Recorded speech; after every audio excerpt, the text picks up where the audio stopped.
এক নাস্তিক এক দরবেশকে পথিমধ্যে দাঁড় করিয়ে তিনটা প্রশ্ন করল। এক নম্বর প্রশ্ন হলো, হুজুর আপনারা বলেন আল্লাহ নাকি এই দুনিয়ার সব কিছু তৈরি করেছে, এখন আমার কথা হলো আল্লাহ যদি থেকেই থাকে তাহলে আমরা তাকে দেখি না কেন?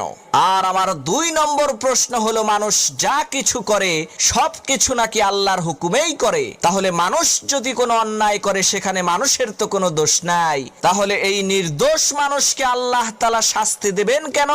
আর আমার তিন নম্বর প্রশ্ন হলো, আল্লাহ তাআলা শয়তানকে দোজখের আগুনে কিভাবে শাস্তি দিবেন? কেননা শয়তান তো আগুনের তৈরি, তাহলে আগুন দিয়ে আগুনকে কিভাবে শাস্তি দিবেন? নাস্তিক লোকটির কথা শুনে সেই দরবেশ শক্ত একটি মাটির ঢিল উঠিয়ে সেই নাস্তিকের মাথায় নিক্ষেপ করলো, যার কারণে তার মাথা ফেটে রক্ত বের হলো। নাস্তিক রাগান্বিত হয়ে বিচারকের দরবারে যে সেই দরবেশের নামে নালিশ করলো। বিচারক দরবেশকে ডেকে এনে জিজ্ঞেস করলেন, হুজুর